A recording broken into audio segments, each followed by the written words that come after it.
Olá! A Alcepro e o Conselho da Comunidade iniciaram a campanha de arrecadação de fundos para auxiliar na construção da ala feminina do Presídio de Lajeado. Este e outros assuntos você confere a partir de agora no Redação Informativo.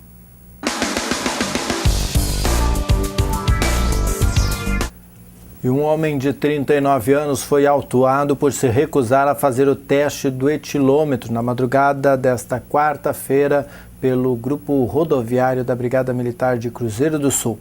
O condutor de uma Honda CG 125 de Estrela foi abordado no quilômetro 64 da ERS 130, próximo ao acesso a Cruzeiro do Sul. Como apresentava sinais de embriaguez, foi solicitado o teste do bafômetro, mas o motorista se negou e foi autuado de forma administrativa. Além disso, em consulta ao sistema foi verificado que o homem não possui a carteira de habilitação. Depois do processo de autuação, o motociclista foi liberado, já a moto foi recolhida ao depósito. E uma queda de moto deixou uma motociclista ferida na terça-feira na ERS 128. O acidente ocorreu por volta das 2h35 da tarde. E de acordo com o Corpo de Bombeiros de Teutônia, Elias de Freitas, de 35 anos, sofreu uma queda no quilômetro 27 da rodovia, quando fazia uma conversão em um trevo de acesso à cidade. Ele pilotava uma Honda CBX 300 de Paverama. Com escoriações pelo corpo, Freitas foi imobilizado pelos bombeiros e conduzido pelo SAMU ao atendimento no Hospital Ouro Branco. E uma carreta carregada de pallets que sofreu um acidente na RSC 453 durante a manhã da terça-feira permanecia ainda hoje ocupando meia pista na Rota do Sol no quilômetro 62.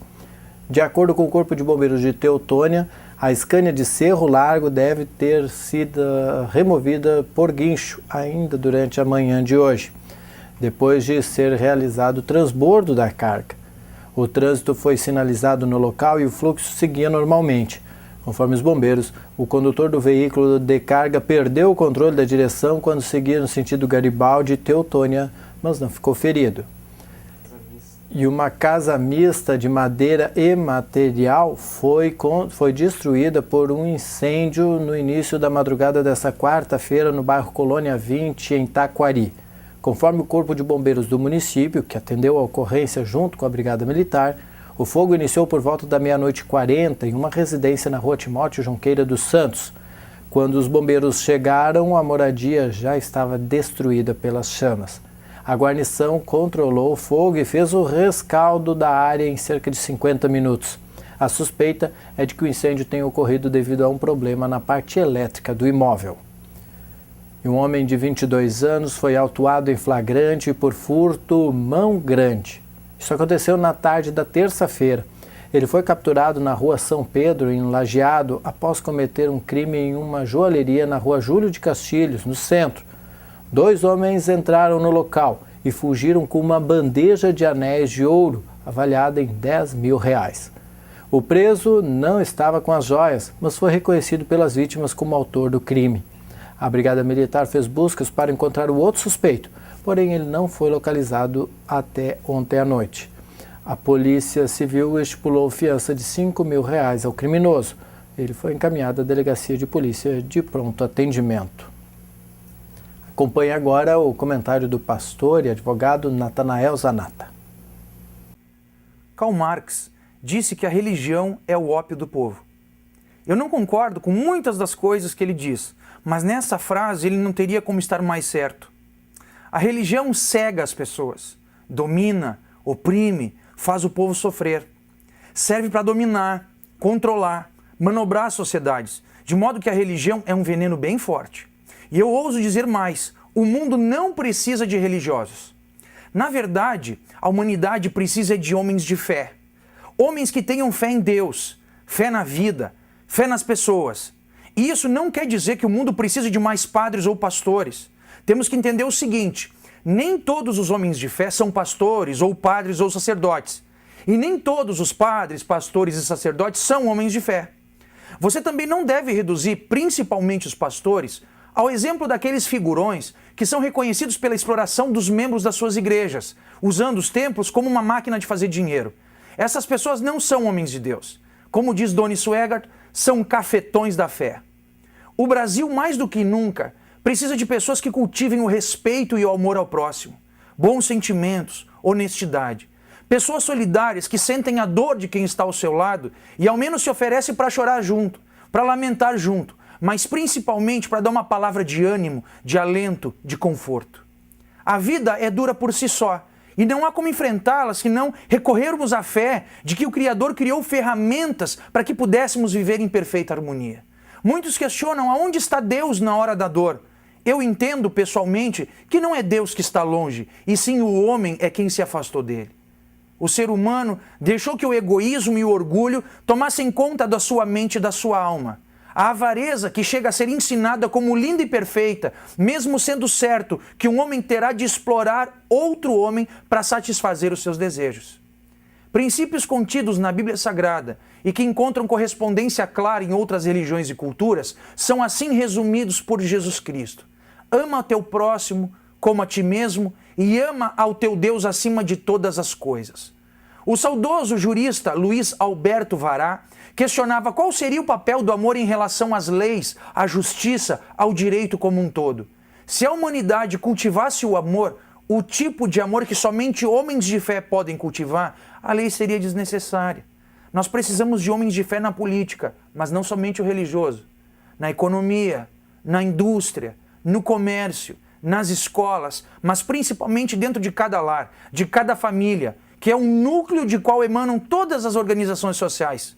É dentro das famílias unidas e fortes que o cultivo da fé e o amor é que, a meu ver, começa a nascer a mudança que tanto estamos esperando no nosso município, no nosso estado, no nosso país.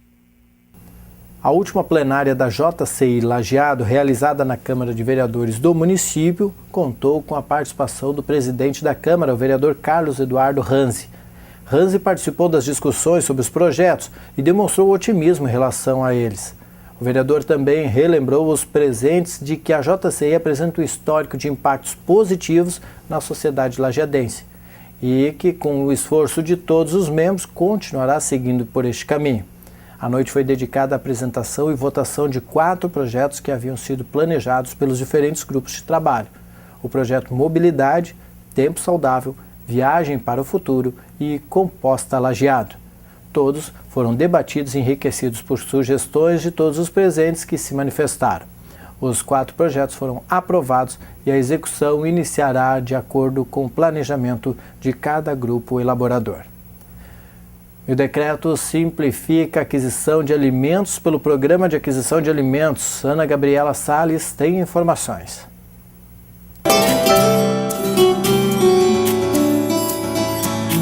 Da horta do agricultor familiar, direto para a merenda dessa escola municipal de Cristalina, em Goiás.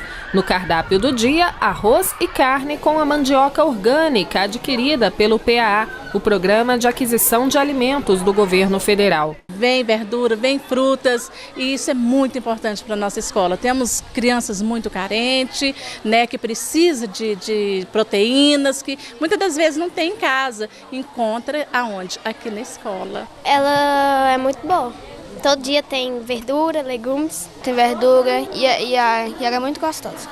Agora, esse processo de entrega para as escolas e outras entidades beneficiadas pelo PAA vai ficar mais simples. Isso porque o próprio agente público responsável pela compra e recebimento dos produtos vai poder classificar os alimentos de origem da agricultura familiar, sem que seja necessária a verificação por um técnico do Ministério da Agricultura. É o que determina um decreto assinado em maio pela presidenta Dilma Rousseff. Os produtos que foram contratados, seja pela escola, seja pela creche, seja pelo presídio ou qualquer outro órgão público ou da rede assistencial, que fez uma lista de produtos, né, produtos muito variados, eles serão verificados no ato da entrega, segundo o que está na lista de compras. Então, banana, abacaxi, mamão, tomate, serão verificados se esses produtos são os que estão sendo entregues, na quantidade comprada e da qualidade que nós queremos. Só essa cooperativa, na cidade goiana de Cristalina, envolve mais de 480 agricultores familiares. Para eles, menos burocracia também significa mais rapidez na hora de receber o pagamento pelos produtos vendidos para o programa. Está sendo ótima, né? Porque a gente sabe que vai receber em dia e poder produzir melhor e mais quantidade, né? É uma coisa que você pode fazer contas, né? E saber com o que você pode gastar e com aquilo que vai ganhar, né?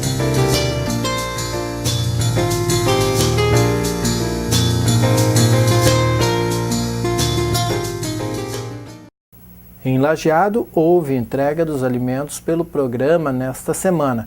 De acordo com o secretário da Agricultura, Ricardo Giovanella, 10 entidades mantêm convênio com o município e recebem as doações, além das famílias em vulnerabilidade social. Arroio do Meio terá encontro do programa de aquisição nesta quinta-feira pela manhã. E foi anunciada a campanha que terá o objetivo de arrecadar verbas e tijolos para a conclusão da penitenciária feminina do albergue que está sendo erguida junto ao Presídio Estadual de Lajeado. A ação está sendo organizada pela Associação Lajadense Pró Segurança Pública, ALCEPRO, e pelo Conselho da Comunidade de Assistência ao Preso. Tem o apoio de diversos órgãos e entidades, além do Poder Judiciário, Ministério Público e sindicatos. Nesta quarta-feira pela manhã, em reunião mensal da ALCEPRO, a campanha foi debatida e a diretoria apresentou seus argumentos para um esforço conjunto comunitário. O encontro foi presidido pelo presidente da associação, Dani José Petri, e contou com a presença do diretor do Fórum de Lajeado, juiz Luiz Antônio de Abreu Johnson, do promotor de Justiça Criminal, Ederson Maia Vieira, e de Antônio Escúcio, coronel da Reserva da Brigada Militar e ex-chefe do Comando Regional de Polícia Ostensiva do Vale do Taquari.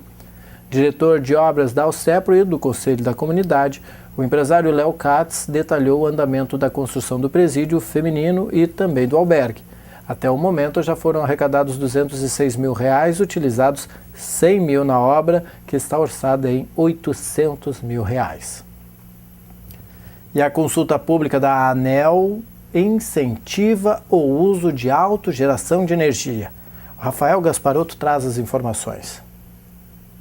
Dono de um posto de combustíveis em Taguatinga, cidade a cerca de 20 quilômetros de Brasília, Ézio Kozlovski usa a luz do sol para gerar energia elétrica em sua empresa. Ele investiu R$70 mil para instalar 40 painéis solares que produzem os 1.250 kW que o estabelecimento consome por mês. A produção permite ao empresário pagar apenas a taxa mínima de R$ 55 cobrados pela distribuidora de energia elétrica. A vantagem financeira, né, é uma energia limpa.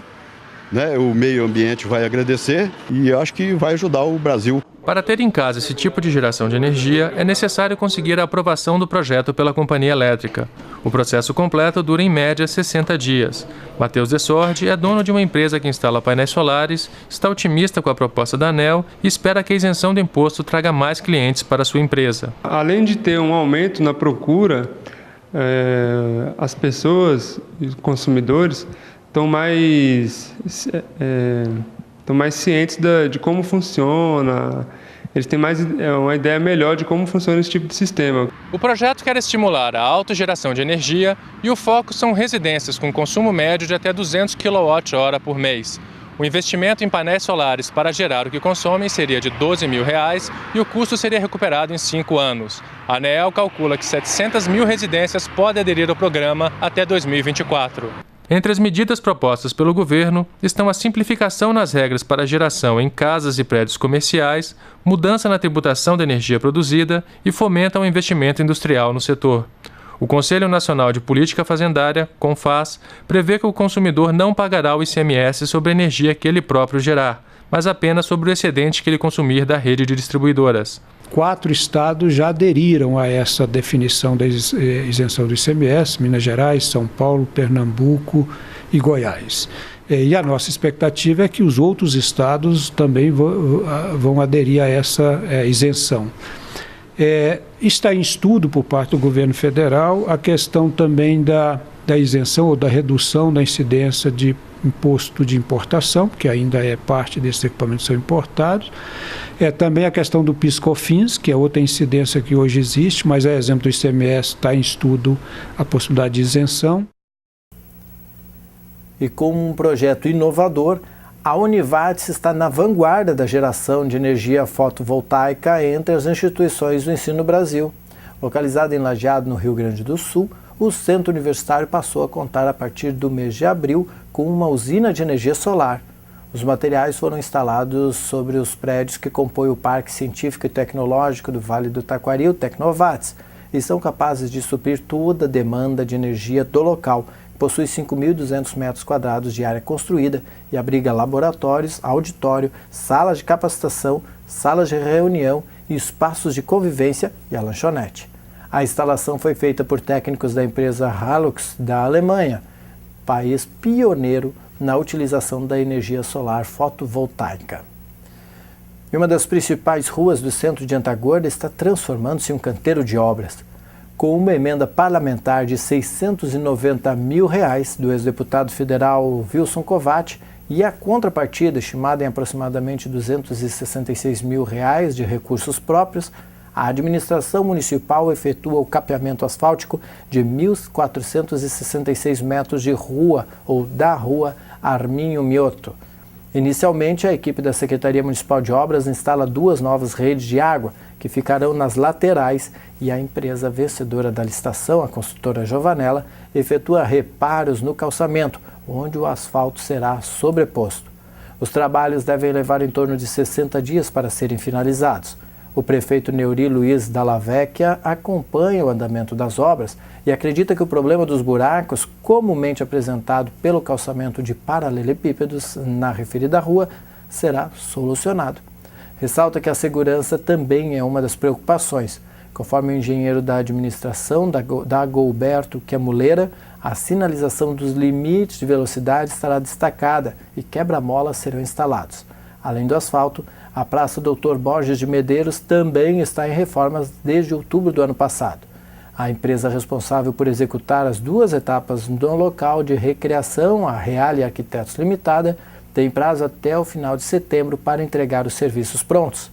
Em fase de licitação, ainda está mais uma etapa de capeamento asfáltico para 3 quadras da rua Arminho Mioto, uma da Monsenhor Scalabrini e uma da Doutor Campos, nos arredores da praça.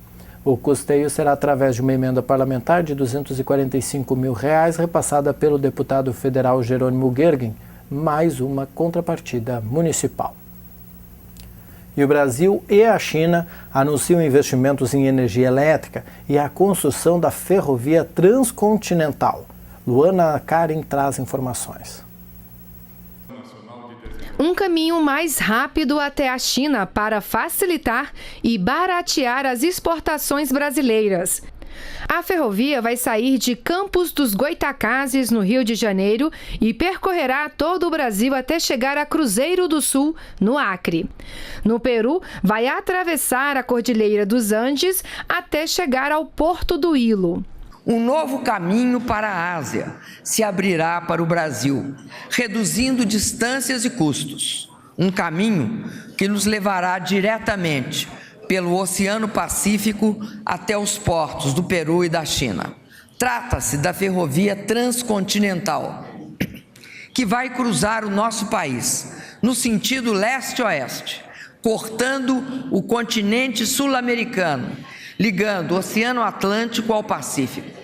O primeiro-ministro chinês Li Kenqiang e a presidenta Dilma Rousseff também participaram do lançamento da pedra fundamental das obras de linhas de transmissão ultra alta da usina Belo Monte. A China é parceira na construção deste projeto.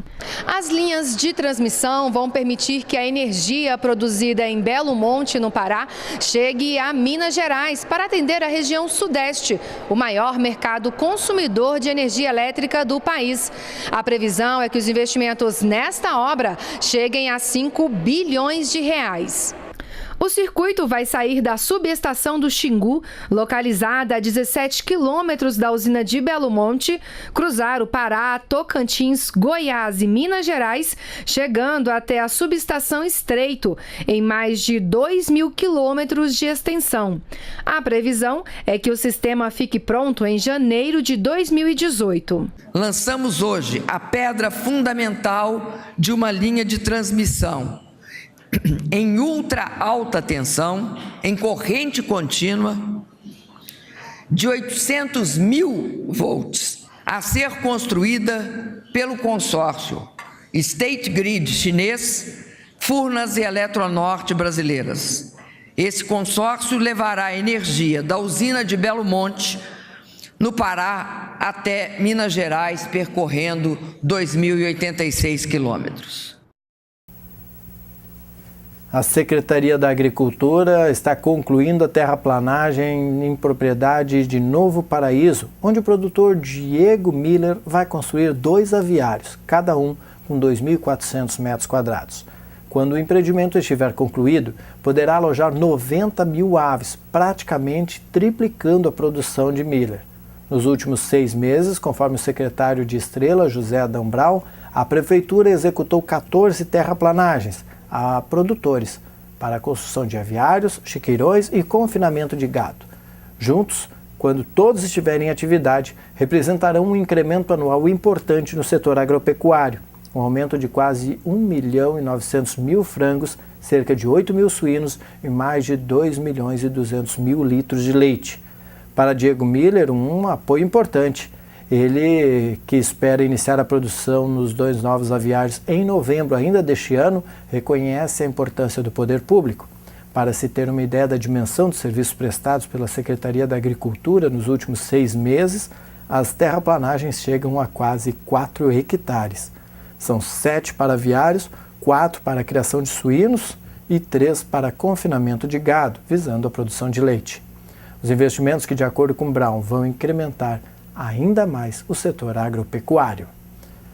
E o governo de Lajeado garante que os estrangeiros que chegam à cidade não estão sozinhos, mesmo que as famílias tenham ficado a milhares de quilômetros de distância. O suporte para quem vem de fora é o Centro de Referência de Assistência Social, o CRAS.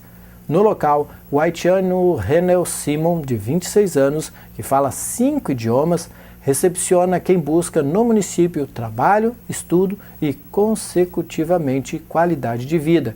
Quando chegou, Simon foi morar em Bom Retiro do Sul, mas na busca de oportunidades acabou em Lajeado.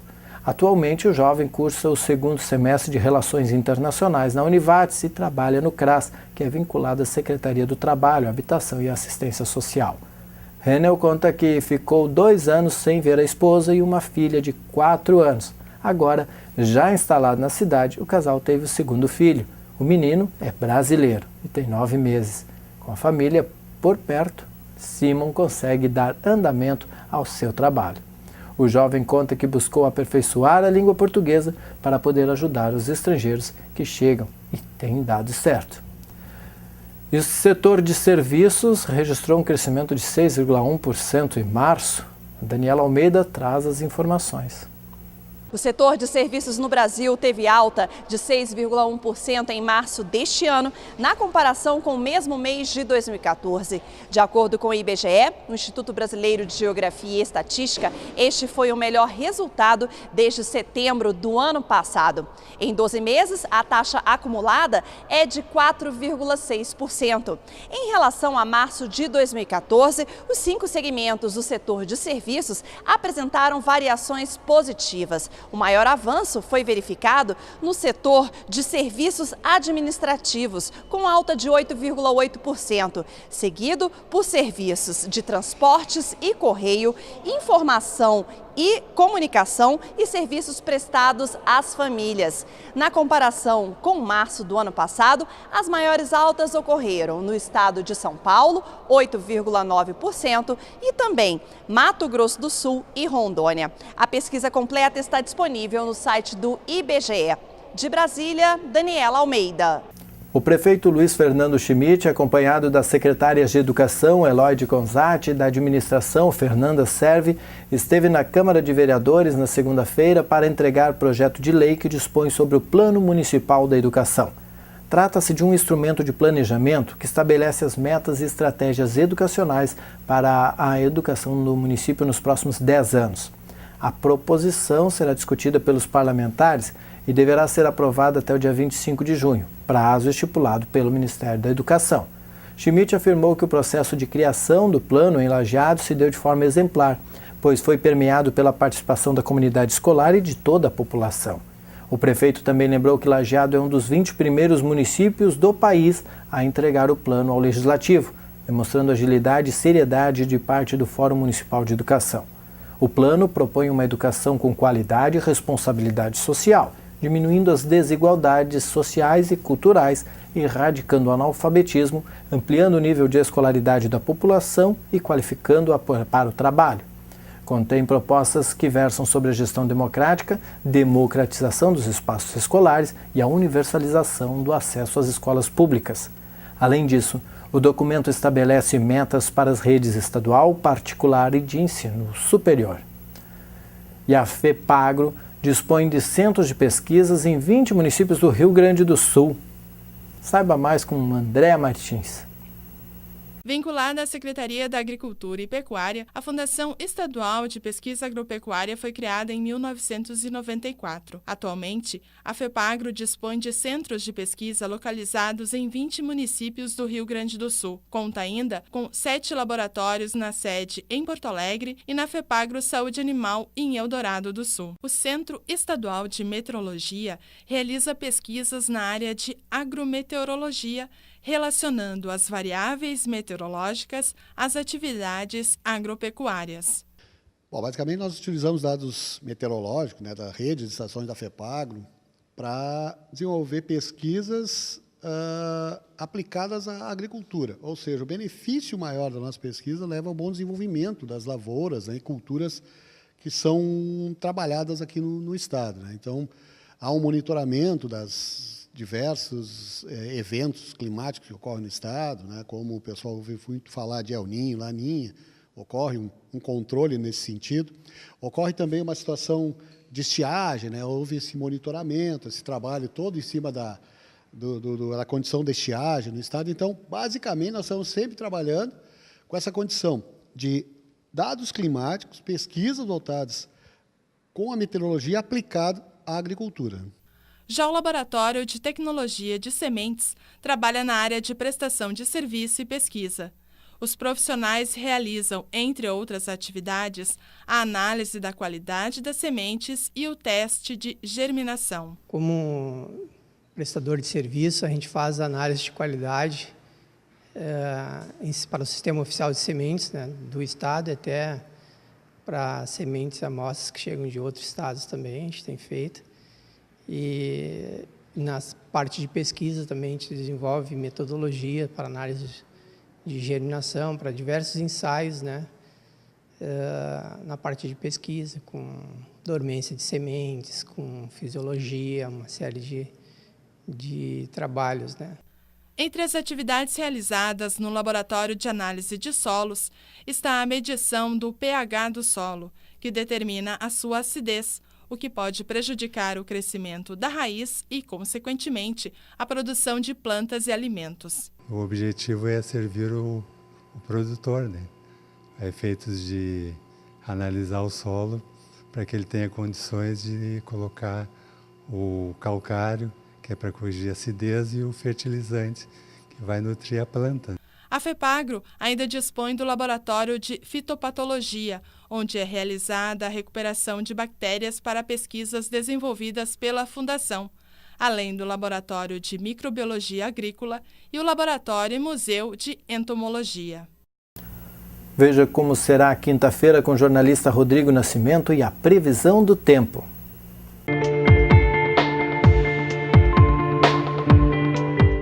Olá, esse é o Boletim do Tempo para o Redação Informativo, trazendo as informações para esta quinta-feira para o Rio Grande do Sul e o Vale do Taquari. Nesta quinta segue o tempo estável em todas as regiões do estado e com aumento de temperatura. Isso ocorre porque essa massa de ar seco que está sobre o estado faz como se aqui tivesse uma panela de pressão, não deixando a frente fria, as frentes frias ou as áreas mais úmidas do clima chegarem perto do Rio Grande do Sul. E com isso o clima vai abafando e cada dia vai ficando mais quente. As máximas previstas para essa quinta-feira devem chegar à casa dos 30 graus em várias regiões do estado. E por enquanto não tem nada de previsão de chuva para o Rio Grande do Sul. Vamos ver como ficam os nossos municípios aqui nesta quinta-feira. Em Lajeado, a quinta-feira amanhece com sol e um pouco de nuvens. A mínima prevista é de 19 graus e a máxima atinge os 29 graus. Calorão de maio nesta quinta-feira em Lajeado. Na cidade de Imigrante, o dia começa com sol.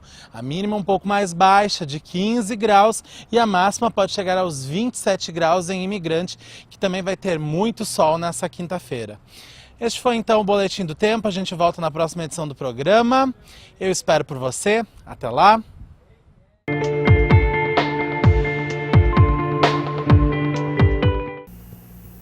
Obrigado, Rodrigo. Semana dos Museus busca aproximar a sociedade da cultura nacional. Quem diz isso é o ministro da Cultura, Juca Ferreira. Essas celebrações, semana, dia, são importantes para chamar atenção, para ressaltar, para colocar no centro áreas da vida cultural. Então, o Dia do Índio, é claro que o ano todo deveria ser e deve ser do índio, mas tem um dia para celebração, para que a sociedade brasileira se volte. Cada dia desses que celebra, o dia e a semana e o mês dos museus é importante, porque os museus ainda estão em processo de valorização na sociedade brasileira. A gente tem um caminho enorme a fazer. Recentemente criamos o IBRAM. O IBRAM já se consolidou como instituição, mas a tarefa é gigantesca para atrair recursos, para qualificar os museus brasileiros, para inseri-los na vida social, para disponibilizá-los para a educação, para disponibilizarmos para melhorar o acolhimento dos visitantes, dos turistas que vêm ao Brasil, para ajudar a construir a coesão social brasileira, assumindo a relevância das experiências específicas dentro da vida nacional. Então, tudo isso são funções dos museus. Não é uma questão técnica nem só dos que fazem os museus, dos museólogos e dos técnicos, mas é uma função da sociedade brasileira. A sociedade brasileira precisa dar uma atenção maior, precisa valorizar, precisa dar os instrumentos e os meios para que os museus brasileiros cheguem a um patamar de excelência. E estamos caminhando, mas ainda lentamente precisamos acelerar esse caminhar. Eu convido a todos que tenham acesso a essa mensagem, que venham, que se aproximem dos museus, que façam sugestões, que participem desses colóquios, que discutam com as autoridades museais aspectos ou negativos ou positivos ou de ausências que precisam serem constituídas. A presença cidadã na construção dos museus brasileiros é fundamental para que a gente tenha sucesso. Ocorreu segunda-feira a assinatura do termo de parceria para a realização de procedimentos cirúrgicos de castração para cães e gatos. A parceria envolve o governo de Lajeado, a Lajevet Clínica Veterinária e as associações de proteção aos animais São Francisco de Assis, a APASFA, Amigos Protetores dos Animais do Vale do Taquari, a APAVAT, e Amando Protegendo e Ajudando Muitos Animais, a APAMA.